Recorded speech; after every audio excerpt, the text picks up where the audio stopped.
Hi, welcome to Docker Private Limited.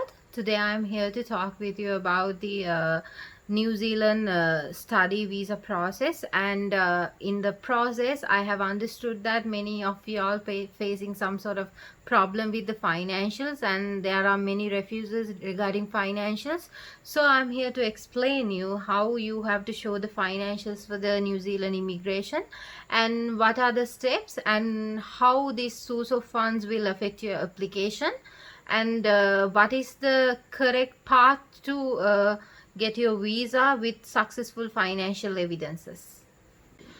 Well, when come to the financial evidences, you have to show your course fee or the tuition fee and the living cost as the financial evidences to Immigration New Zealand. So in this case, usually as per the Immigration New Zealand, New Zealand dollars 1,250 will be the monthly living cost for an individual. So into that, the particular months which you are planning to apply, so we have to show the combination or addition of both as the financial evidences of your application. Please note that the applicants who are willing to apply individually, I mean non-married person or single person, that person should show the money only from parents, siblings and grandparents. If you are a married person, you can show including the above I mentioned plus the parents-in-law and spouse. Well, the next question will be what is the acceptable source of financial and how this immigration will classify. So, according to the Immigration New Zealand, acceptable source of funds, they are basically looking at 2 points. One is whether these financials are genuine financials, and the other thing is whether this financial will be available till you get your visa completed. I mean, while you are completing your studies in New Zealand. So if in case immigration will confused about these financials, they have no choice rather than declining your application. So definitely the financials which you are showing for the purpose of the immigration should be acceptable evidence of financial. So what are the non-acceptable evidences of financials for the Immigration New Zealand? Usually Immigration New Zealand do not accept financials from some corporate banks, and they accept financial only from central bank approved banks only, and they do not accept any mutual bonds or any kind of business related bonds, shares, those kind of thing. So please note that don't get confused with these mutual bonds. Actually some may in a problem that when comes to mutual funds, this may be your both parents are joining together and having an FD, whether you can show that. No, this is not what I am explaining.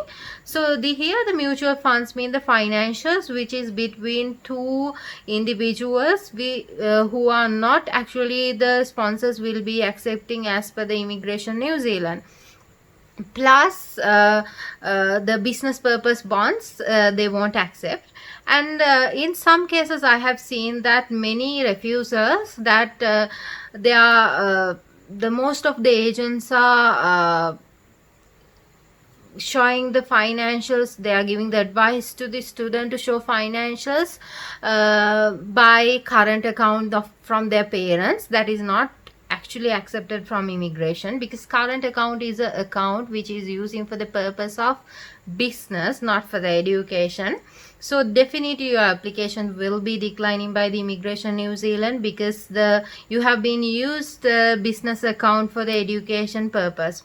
When comes to the loan, the next question will be what kind of a loan it is and how this loan will be acceptable. Actually, this is not a normal loan that you are taking. This should be the education purpose loan taken against the property. So there are some sort of 7 to 10 documents that you have to submit with this application without immigration prior questioning.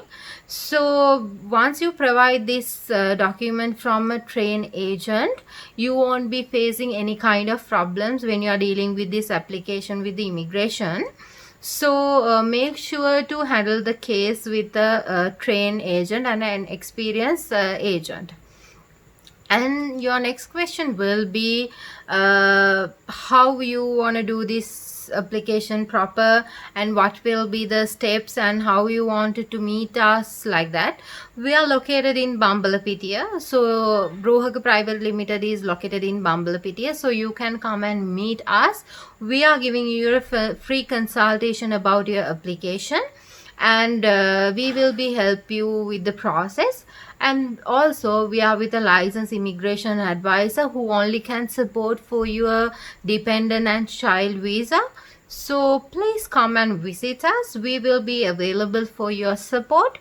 And also you can check our testimonials which is available in our website about our services. And also you can go to the down links which we have mentioned our contact details, as well as our other resources that which helps you.